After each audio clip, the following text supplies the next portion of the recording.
59 second with coach মেরির আজকের topics হচ্ছে is this business pyramid scam? Big no. কেন আমাদের বিজনেসটা পিরামিড স্ক্যাম না? তার কারণ হচ্ছে যে আমাদের বিজনেসটা গভর্নমেন্ট রেজিস্টার এবং কানাডা সহ আমেরিকা, অস্ট্রেলিয়া, নিউজিল্যান্ড, ইউরোপের ওয়ার্ল্ডের সব দেশে আমাদের বিজনেসটা লিগালি আমরা বিজনেসটা রান করে থাকি। দ্যাট মিনস কারোর যদি লিগাল ডকুমেন্ট না থাকে এই বিজনেসটা শুরু করতে পারে না।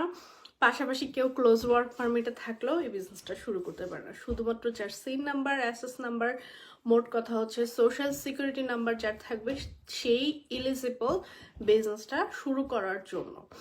আর পিরামিড স্ক্যাম হচ্ছে যে ইলিগেল একটা বিজনেস, কোনো দেশের গভর্নমেন্টই এটাকে হচ্ছে যে অনুমতি দেয় না। দ্যাটস ওয়াই আমাদের বিজনেসটা টোটালি ডিফারেন্ট। আমাদের বিজনেসটা হচ্ছে সোশ্যাল মিডিয়া মার্কেটিং বিজনেস এবং আমরা মোর দেন 50 ইয়ার্স ধরে গভর্নমেন্ট রেজিস্টার একটা বিজনেস